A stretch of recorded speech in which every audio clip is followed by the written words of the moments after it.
दोस्तों स्वागत है आप सभी का सुनील बौद्ध ऑफिशियल चैनल पर। दोस्तों यह जानकर आप लोगों को बिल्कुल आश्चर्य होगा कि वाल्मीकि किसी निचली जाति के व्यक्ति नहीं थे, वह एक ब्राह्मण थे।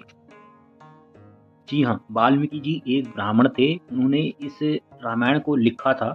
वह कुछ और रामायण थी। बाद में जो ब्राह्मण लोगों ने इस रामायण को लिखा, तो उसमें कई सारे षड्यंत्र के तहत इस रामायण को लिखा गया, जिससे कि जब हमारा भारत देश आज़ाद होगा, यानी कि भारत जब आज़ाद हो जाएगा, तो उसके बाद जो है जितनी भी निचली जाति के लोग थे, उन सबको अपना वोट बैंक बनाया जाएगा, यानी कि उन सबको मनुस्मृति के तहत रखा जाएगा। सभी लोगों को निचली जाति में रखा जाएगा, क्योंकि वह सभी लोग या उनके सब पूर्वज लोग जितने भी थे, वह सब बौद्ध धर्म को मानने वाले थे, बौद्ध धर्म से ताल्लुक़ रखने वाले लोग थे।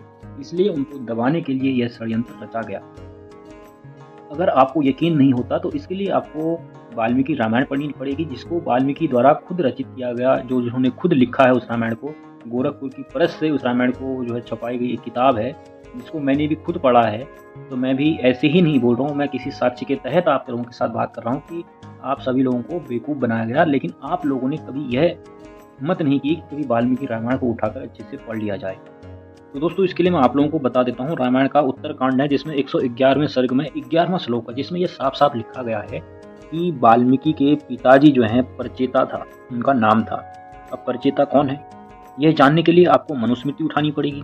मनुस्मृति में क्या लिखा गया है, वहीं पर मनुस्मृति जब उठाओगे, आप थोड़ा सा पढ़ोगे, तो उसके पहले ही अध्याय में है 34, 35, 36वें श्लोक पर यह साफ लिखा गया है कि परचेता जो है ब्रह्मा जी के पुत्र हैं। ब्रह्मा जी के पुत्र कैसे हैं?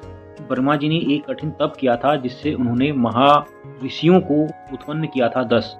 उनमें से एक वाल्मीकि जी भी थे।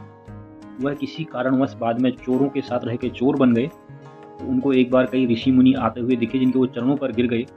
तो इस वजह से उनको एक श्लोक दिया गया था कि वो जब तक हम वापस ना आए, तब तक तुम एक मरा मरा करके इस श्लोक को जपते रहो। लास्ट में मरा मरा मरा मरा की जगह राम राम कहने लगे। तो इस हिसाब से उनने रामायण की रचना की थी, है इस किताब में बताया गया है।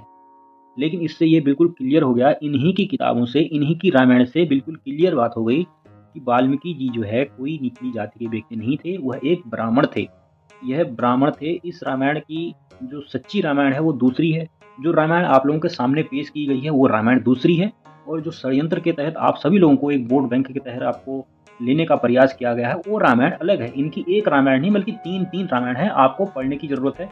आप जैसे ही पढ़ोगे आपको सब कुछ समझ में आ जाएगा कि यह सब एक सोची समझी साजिश के तहत यह सब कुछ किया गया है। तो दोस्तों ऐसे ही साक्ष्य और तथ्य के साथ में आप लोगों को मिलूंगा फिर से। चैनल को सब्सक्राइब जरूर कर लें। तो दोस्तों यह बात तो आपको बिल्कुल क्लियर हो चुकी होगी कि वाल्मीकि के पिता जो है परचेता थे, और परचेता जो है ब्रह्मा जी के एक तप के कारण वो अवतार हुए थे। तो इसका मतलब साफ है कि वाल्मीकि जी कोई निचली जाति के नहीं थे, वह एक ब्राह्मण थे।